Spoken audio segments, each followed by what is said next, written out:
Heidi ho, Girl Scouts. My name's Colleen Martin, long distance bike rider, long-time Girl Scout leader. Today I'm going to tell you about the simple things you need to do to get ready to go on a bicycle ride. The first thing you need, always wear a helmet, protect your brain. Put some bright colored clothes on so cars and other riders can see you. Make sure you're wearing the proper type of shoes. You either wear tennis shoes or no sandals, no flip-flops. You also want to put on sunscreen to protect your skin.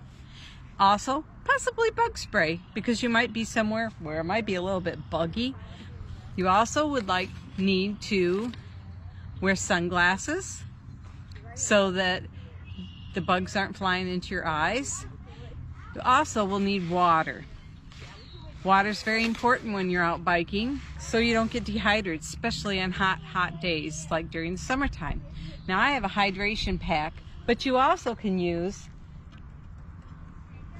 your cage to hold a water bottle. Before heading out on your bike ride, you want to make sure that your bike is in proper working condition. The first thing you'll want to do is make sure your tires are inflated.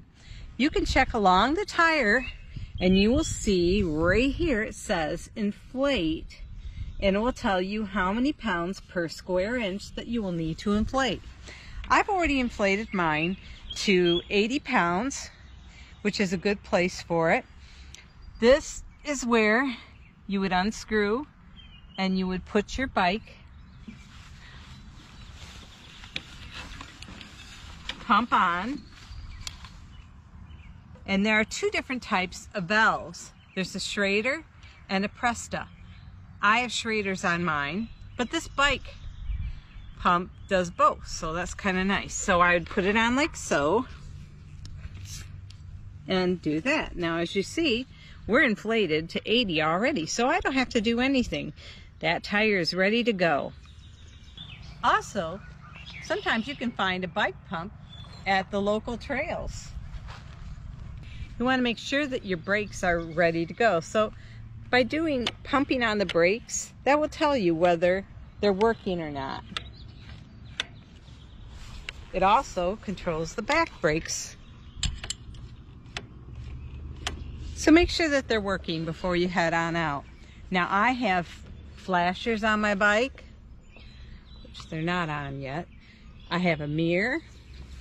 And I have a back flasher. The back flasher actually is probably the most important flasher to have working on your bike for cars that are passing by you. The other thing that you need to make sure is that your seat is at the proper height. If it's too low or too high, it can cause you a lot of problems. So you want to make sure you get it right where it is. Your leg should have just a slight bend in it when you're at full extension on your pedal. Oh dear, my chain has fallen off. Never fear, I know how to fix it. So what we're going to do is we're going to pull forward on this and then we're going to put it back on the cog. And right there we go. Now not all bikes are like this. They have to have all the different speeds in order to be able to do that. There are other ways to get your chain back on your bike. I have different speeds on my bike. I have 21 speeds. And the higher you go, the faster you will go. So if I was on one of the big cogs, back and front, then I would try to make my bike go faster. But if I'm going up a hill, I'm going to want it down on the low, which we call the granny gear, to help us pedal up those big hills. And it really does help a lot. It makes the pedaling easier and not so hard.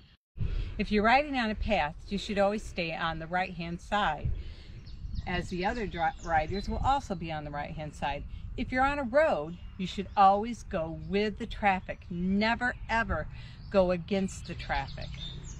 I'm going to show you some hand signals that will help alert the pedestrians and cars around you and other bikers. If you want to turn right, you're going to do this hand signal. If you turn left, you're going to do this hand signal. If you're going to stop, you put your hand down. This is the trail map that we'll be following today. Many of the trails have maps available for you to take, or you can look at the trail map before you leave on your trip. If we go on this trail, we're going to go 20 miles today. 10 there, 10 back.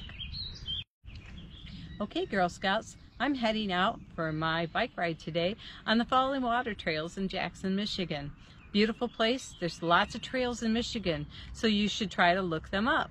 Well, we'll see you for the next segment, which is for long distance bike riding for the older girls. Bye.